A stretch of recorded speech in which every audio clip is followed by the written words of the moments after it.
Viva, sejam muito bem-vindos ao TDM Entrevista. Hoje o nosso convidado é Ivo Carneiro de Sousa, professor da Universidade de Cidade de Macau e também diretor do Instituto para a Investigação sobre os Países de Língua Portuguesa da mesma universidade. Professor, muito boa noite, muito obrigado por ter vindo. A Universidade de Cidade de Macau prepara-se para lançar um mestrado e um doutoramento em estudos sobre os países de língua portuguesa. O professor é o coordenador destes novos programas académicos que vão arrancar no próximo ano letivo. Perguntava-lhe qual é o objetivo e a quem é que se dirigem.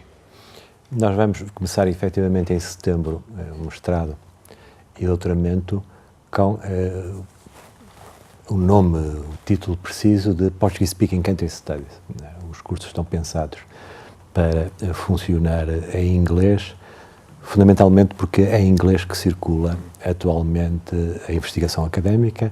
Pode-se gostar ou não, eu particularmente não gosto, mas se não se publicar em inglês, se não se fizer circular as ideias científicas, as ideias académicas em inglês, elas não se generalizam, elas não se transformam rigorosamente em ciência. Estes cursos têm como objetivo fundamental procurar cruzar três temas maiores. O primeiro é o grande desenvolvimento nos últimos 15 anos das relações económicas, comerciais, de cooperação e de investimento da China nos países de língua portuguesa. Hoje, uma relação comercial que tem girado nos últimos anos à volta de 100 bilhões de US dólares, maior que a relação comercial da China com a Rússia ou da China com a Índia. Essa relação fez, em segundo lugar, com que se criasse esta ideia, que é também recorrente, de que Macau é uma plataforma fundamental, uma plataforma de serviços para qualificar, para desenvolver esta relação económica, comercial, de investimento da China, entre a China e os países de língua portuguesa.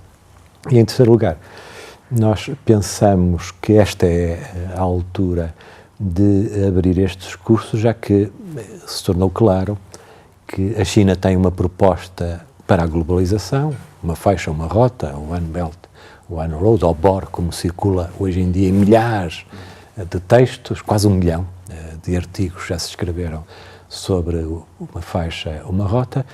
Com o último fórum tornou-se mais do que evidente que esta iniciativa está em movimento, as rodas do BOR estão em movimento e esta iniciativa vai organizar a circulação da China na globalização nas próximas décadas.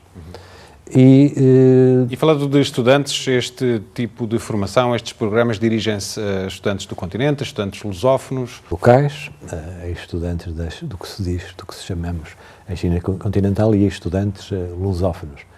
Nós até agora selecionamos precisamente 20 alunos de doutoramento e 28 de mestrado, e há um grande peso dos alunos da China continental, sobretudo no doutoramento, e muitos deles fizeram teses sobre países de língua portuguesa, teses de mestrado, mas há alunos também de Cabo Verde, alunos locais brasileiros, que vão fazer esse curso. Nós vamos procurar nos próximos anos que estes cursos procurem produzir materiais científicos, artigos, livros, conferências, no sentido de tentar transformar este título, este nome, Países de Língua Portuguesa, Portuguese Speaking Countries, tentar transformá-la numa Area Studies. As Area Studies aparecem depois da Segunda Guerra Mundial nos Estados Unidos, têm nomes que nós conhecemos, estudos africanos, estudos asiáticos, estudos europeus, estudos norte-americanos. Hoje em dia partiram-se numa série enorme de diferentes especialidades, já não há só estudos asiáticos, há estudos do Sudeste Asiático, estudos do Sul da Ásia. Isso são unidades académicas, têm licenciaturas, têm mestrados, têm doutoramentos, produzem artigos, livros, conferências, e é isso que nós pretendemos. Pretendemos tentar provar, o que não é fácil, que os países de língua portuguesa, apesar de não partilharem a mesma geografia, partilham a mesma língua e têm, em especial, uma relação com a China que fez com que se criasse um fórum em que esses países não se organizam por geografia, organizam-se por partilharem a mesma língua. Por outro lado, o mestrado e o doutoramento procuram investigar com seriedade aquilo que se chama a plataforma de Macau. Nós procuramos definir em termos académicos o que é a plataforma de Macau, sublinhando 5 aspectos positivos e 5 negativos. Os 5 aspectos positivos são óbvios. Em primeiro lugar, a plataforma significa séculos de relação de Macau com os continentes, de intermediação entre os diferentes continentes e, em particular, entre a China e os países de língua portuguesa. Em segundo lugar, outra coisa absolutamente óbvia, o português é a língua oficial na RAIEM, mas além disso é também base do direito, base das normas de engenharia, base das normas de arquitetura, base das normas do património e de muitos outros setores, e consegue-se encontrar facilmente em Macau um engenheiro que fala português e chinês, um arquiteto que fala português e chinês, um médico que fala português e chinês, e portanto isso é uma vantagem importante. Em terceiro lugar, existe um conjunto de instituições, consulados, associações dos diferentes países de língua portuguesa, jornais em língua portuguesa, revistas em língua portuguesa, televisão, rádio em língua portuguesa, que são uma vantagem singular de Macau.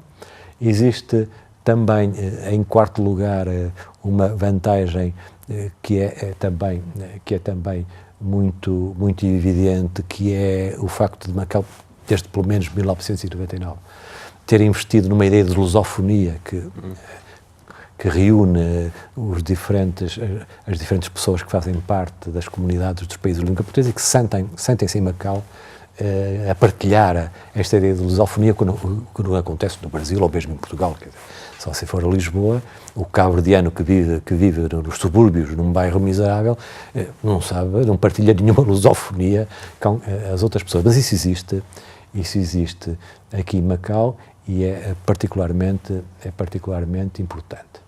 Mas a plataforma, aquilo que se chama a plataforma de serviços de Macau, tem 5 constrangimentos importantes. O primeiro é óbvio. Sucintamente. O primeiro é óbvio. Macau não tem qualquer intervenção nas relações comerciais entre a China e os países de língua portuguesa. Não participa, são bilaterais. Em segundo lugar, Macau não oferece diretamente serviços aos países de língua portuguesa, serviços médicos, de engenharia, de planeamento. Em terceiro lugar, o que para mim é absolutamente paradoxal, as companhias que pagam Macau, as companhias do jogo, não fazem parte da plataforma, apesar de terem a melhor gestão, servirem 300.000 refeições por dia, terem a melhor engenharia de som, de luz, de equipamentos, de informática, que deviam ser parte desta plataforma, deviam oferecer estágios a pessoas dos países de língua portuguesa, ensinar como é que resolvem problemas de transporte, problemas informáticos, problemas de engenharia, como é que lavam milhares e milhares de toalhas. Bom, não fazem parte desta ideia de plataforma e deviam fazer. E depois há 2, 4 e 5, 2 coisas que você concordará que são óbvias. Não há atividade académica nesta área, nós vamos oferecê-la, e não há investigação. Você quer dizer, um artigo publicado numa revista importante sobre a plataforma de Macau, não tem.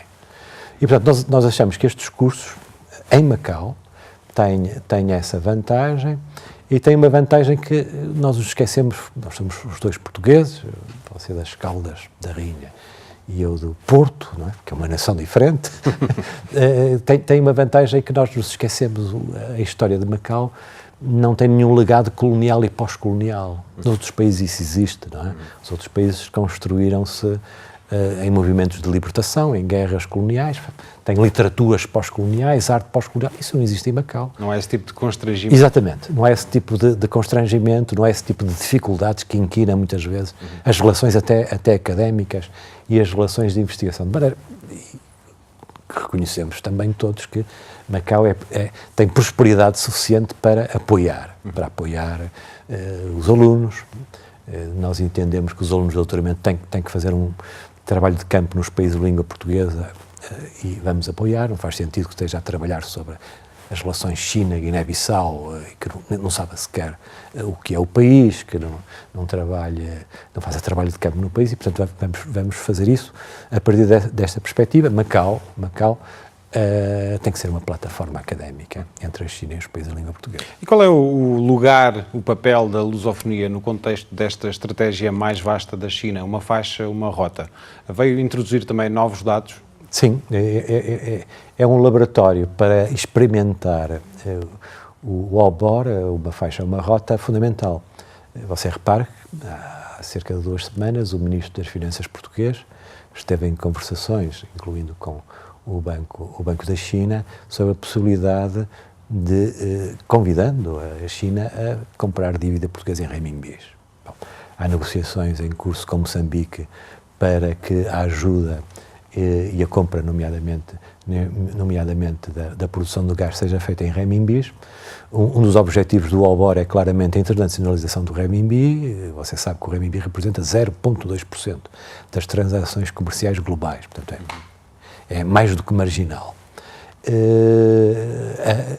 O OBOR é uma oportunidade de tentar globalizar o renminbi através da regionalização do renminbi, e os países de língua portuguesa são um laboratório importante para isso. A Autoridade Monetária em Macau está também a trabalhar nesse sentido. Por outro lado, os países de língua portuguesa representam um legado histórico que aparece plasmado nos próprios conceitos de uma faixa, uma rota.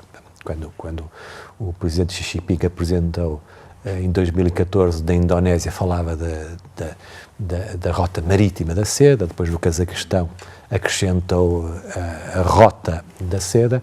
Bom, a rota marítima da seda é uma rota que os portugueses apropriaram depois da conquista de Malaca em 1511. Em 1512, o célebre Tomé Pires, que viria a ser propositadamente a primeira tentativa de uma embaixada europeia na China, é um homem que escreve uma Suma Oriental, em que identifica toda a estrutura comercial da rota marítima da seda.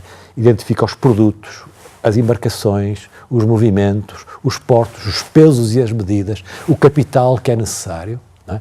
E depois a circulação portuguesa nesta zona, que controla o estreito fundamental de Malaca, começa a colocar nesta rota barcos mais rápidos, mais seguros, competindo até com a rota da seda continental, a rota das caravanas, e trazendo seda, não apenas para a Europa, mas depois, mais tarde, para a América do Sul, a preços bastante mais competitivos e com lucros significativos. Há aqui um lastro histórico. Considera que esta estratégia é uma nova proposta de globalização liderada é uma nova Qual proposta, é o significado geopolítico? É uma nova proposta da globalização, em termos estratégicos. Ela é lançada ainda no final da presidência do Obama, quando o Obama tem aquela ideia de Go Asia, não é?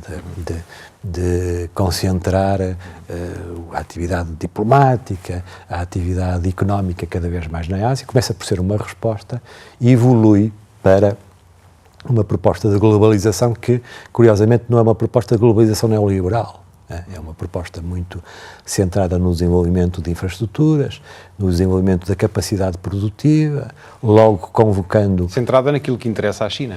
Naquilo que interessa à China, para ter outlets para vender o excesso de produção.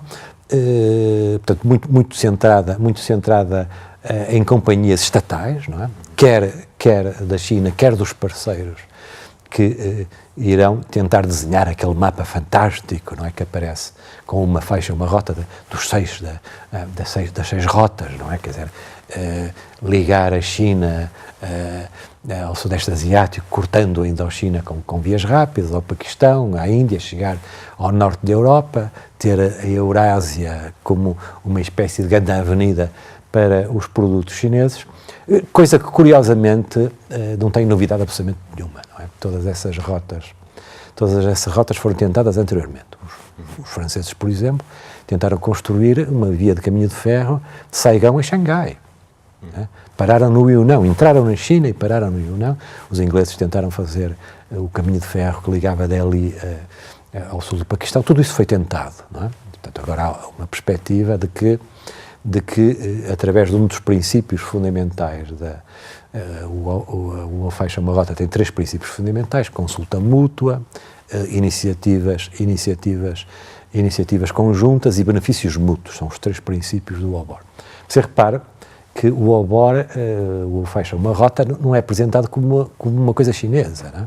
Nem sequer falam da rota da seda chinesa ou da rota marítima chinesa, o que fazem bem, porque essas rotas não eram rotas apenas chinesas, eram networks com várias vias e envolvendo vários parceiros, e você só tem 50 páginas escritas pelo Conselho de Estado em abril de 2015 sobre isto, e não vai ter mais, porque a China não quer aparecer como uma espécie de isto é chinês, isto é uma imposição chinesa. Não, quer dizer, o próprio fórum, onde estão cerca de 60 países, representa esta ideia de que vamos fazer uma globalização dialogada, conjunta, com grandes benefícios mútuos. Portanto, é um projeto fantástico. O Xi Jinping tem vindo a dizer que a China não quer exportar um modelo. Na prática, acha que vai haver ou não um modelo alternativo ao Ocidente para estes países, por exemplo, da Ásia Central? O modelo de crescimento chinês, não é? Digamos, o take-off chinês desde a abertura em 78 com o Deng Xiaoping, o modelo é um modelo clássico, não é? Quer dizer, é um modelo de crescer rapidamente, com investimento massivo nas indústrias pesadas e nas indústrias manufactureiras, depois isso arrastar o desenvolvimento da urbanização e das vias que ligam o tecido urbano, as grandes metrópoles industriais. Mas é um modelo em que grandes empresas estatais têm um peso maior. Mas é um modelo clássico e é o modelo que está na origem de um debate muito demorado entre os economistas que se chama o Middle Income Trap. Quer dizer, os países que têm este modelo de crescimento chegam rapidamente a um PIB médio de 8, 9 mil US dólares por pessoa anual, mas depois não conseguem crescer mais. Os 2 casos mais estudados são a Argentina, que tinha este PIB, 8, 9 mil US dólares em 1956, a meio da primeira presidência do Perón, quando o Perón ganha as eleições mobilizando os sindicatos, mobilizando uma grande industrialização do país, e é o modelo do crescimento económico do Brasil. Em 68 tinham este PIB, parece. Alguns economistas brasileiros dizem que agora até são pior do que estavam nessa altura. Portanto, estes países conseguem crescer em 2, 3 décadas e chegar ao rendimento médio, mas depois não conseguem chegar ao alto rendimento, que é definido pelo Banco Mundial e pelo FMI à volta de 20 mil US dólares por pessoa, não é? Per capita, por cabeça. E esse é o desafio da China, que se soma a um desafio que aparece agora muito frequentemente no discurso, que se chama o New Normal. O que é o New Normal? O New Normal é a ideia de que passar a crescer 6,5% tem que passar a ser normal. Descer dos 2 dígitos para crescimentos de 6,5% é o New Normal, o que significa tirar da indústria manufactureira, da indústria pesada, que em alguns casos, por exemplo, a indústria metalúrgica e a indústria do cimento já não é sequer competitiva em termos globais, e passar para os serviços e passar para as tecnologias. O que é a receita normal para se chegar a rendimentos elevados. Mas há muitas contradições neste processo. O que é certo é que esta é uma proposta uma proposta chinesa para a globalização, significativamente num período de grande refluxo da globalização. Quer dizer, nós podemos dizer que a partir de 2007, 2008, com a crise financeira internacional, a globalização recuou. Há muita gente, muitas empresas, muitos decisores políticos já não querem a globalização que desaguou na crise de 2007 e 2008 e, portanto, o discurso político que elege o Trump, ou o discurso político de uma certa direita nacionalista e não só na Europa, vem com um discurso nacionalista, protecionista, que é apenas um discurso de retórica política. Quer dizer, na prática económica isso é impossível, não pode voltar ao século XIX, aos Estados-nações, esse tipo de sistemas económicos. Mas temos de avançar aqui para outros temas, temos muitos temas em cima da mesa. Gostava que falássemos um pouco sobre a Universidade de Cidade de Macau, voltando à universidade. É uma universidade que tem um dono, o magnata, empresário e deputado Chamen Kam. Perguntava-lhe qual é a impressão digital de Chamen Kam na universidade e que impressão é que tem? A universidade tem, o Dr. Chamen Kam é o presidente, é o chairman da universidade, é o presidente do Conselho da Universidade. Existem outros empresários, não é? E outras personalidades que fazem parte desse Conselho. Os contactos, as reuniões que nestes últimos anos tive com ele, tudo aquilo que ele me foi dizendo foi no sentido de que era necessário que a Universidade tivesse uma marca muito importante nos estudos dos países de língua portuguesa, que as questões do desenvolvimento dos países de língua portuguesa, as relações entre a China e os países de língua portuguesa, perceber os países de língua portuguesa, que devia ser fundamental, um coração fundamental da universidade. São as ideias principais que têm sido transmitidas. A universidade pertence a uma fundação, a Fundação da Universidade da Cidade de Macau, que é o sistema clássico que existe aqui em Macau. Tem uma grande autonomia académica, o reitor tem autonomia académica, científica, os professores, os institutos de investigação gozam dessa autonomia. Nós fazemos planos e orçamentos anuais que depois negociamos, discutimos com a administração, e a administração é autónoma da própria fundação e do próprio Conselho. A Universidade tem uma posição modesta nos rankings internacionais. Ainda é uma luta que está a travar em termos de credibilidade, de prestígio? Tem uma posição modesta, está no final das 2000, onde põe de 2 a 4 mil universidades, está aí, entre as 1000 melhores da Ásia. Sabe que as universidades agora são cerca de 200 mil, não é? E prevê-se que em 2025 possam chegar a 400 mil, e pensa-se que 40% serão na China e na Índia. Portanto, o ensino universitário modificou-se completamente, massificou-se significativamente. Isso traz problemas de qualificação importante, porque as universidades são para fazer 3 coisas. São para ensinar, aprender, em segundo lugar para investigar, e em terceiro lugar para servir a comunidade. Se você não servir a comunidade, você importa uma universidade, não precisa estar a construir uma universidade e a pôr Macau no nome da universidade, ou Porto, ou Lisboa, ou Coimbra. Mas ninguém escolhe uma universidade porque ensina bem. Uma pessoa escolhe a universidade pelo nome da universidade, e o nome da universidade vem da investigação. Os rankings, atualmente, existem muitos rankings, mas os rankings partem do conjunto de pontos, né, que um professor de uma universidade recebe pelas publicações em jornais académicos que estão nos rankings dos jornais académicos, e pelas patentes industriais que são aceites, nomeadamente nos Estados Unidos, na Europa, nas grandes instituições de patentes. E tem havido uma evolução positiva da Universidade de Cidade de Macau? Sim, tem havido uma evolução positiva.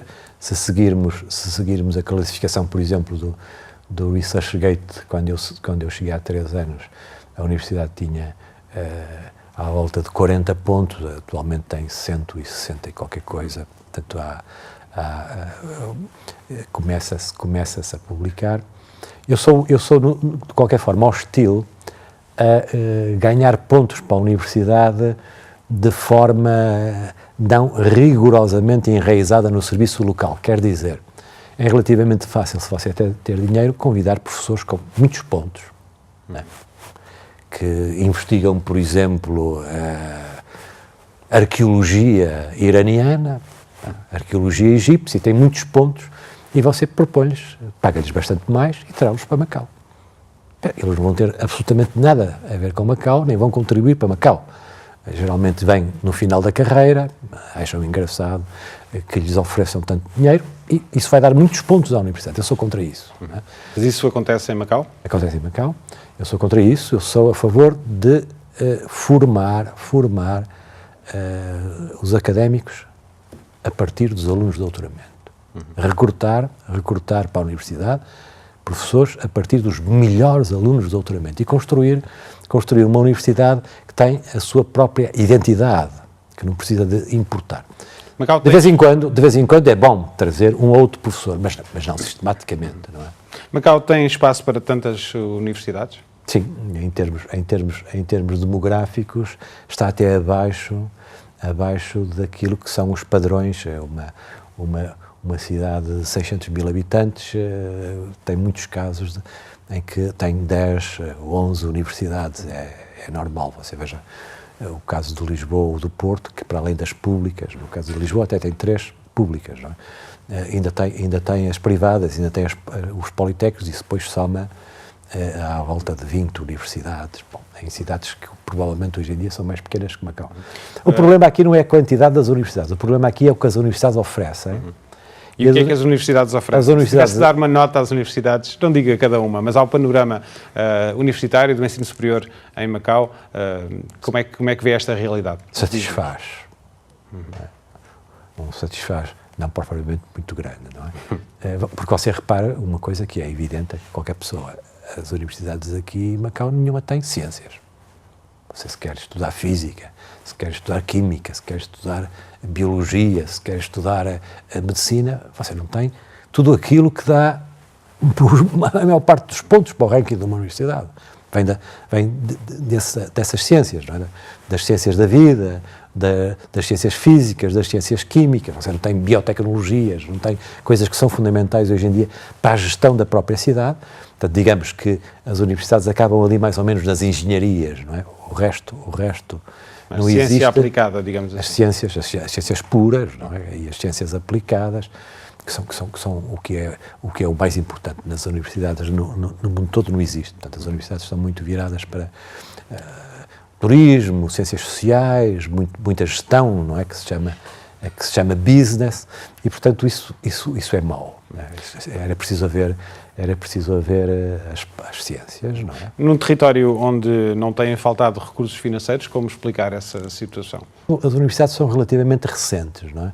Os estudos da especialidade sobre a construção de universidades dizem que uma universidade demora 20 a 25 anos a estabilizar a sua identidade, a estabilizar um corpo docente e estratégias de investigação. As universidades não podem ser boas em tudo. Não é? Nós aqui vamos tentar que esta universidade seja muito boa em Portuguese Speaking Country Studies. Não é?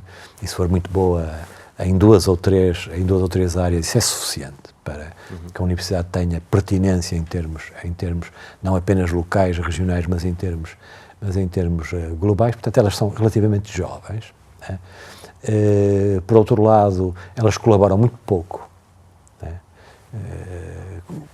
Praticamente não há projetos de investigação conjuntos entre a Universidade de Macau e as outras universidades, entre as diferentes universidades privadas. Elas colaboram muito pouco, que é estranho. Não é?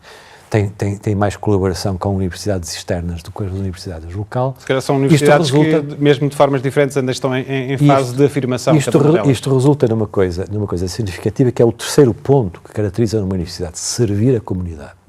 E isto acaba por resultar com que você tem muito pouca produção científica que é pertinente para a universidade, tirando alguns inquéritos e estatísticas que o governo encomenda às universidades. Se você quiser um bom estudo sobre urbanismo, não tem. Nenhuma universidade fez isso ou se dedica a isso. Quer um bom estudo sobre a poluição, você não tem isso. Agora recebeu 80 e tal quilómetros quadrados de mar, se pedir a uma universidade, não tem. Nenhuma universidade que faça isso. E por isso é preciso insistir. Uma universidade são 3 coisas que não se podem separar: ensinar, aprender, investigar, servir a comunidade. E esta parte de servir a comunidade tem que se destacar. Não é? As universidades têm que oferecer análise, têm que oferecer experiências, têm que oferecer soluções para a sociedade de Macau. Professor, vamos ter de ficar por aqui. Agradeço-lhe. Eu é que lhe agradeço. Esta vinda ao TDM Entrevista. Muito obrigado. Nós voltamos de hoje a 8, contamos consigo. Até lá.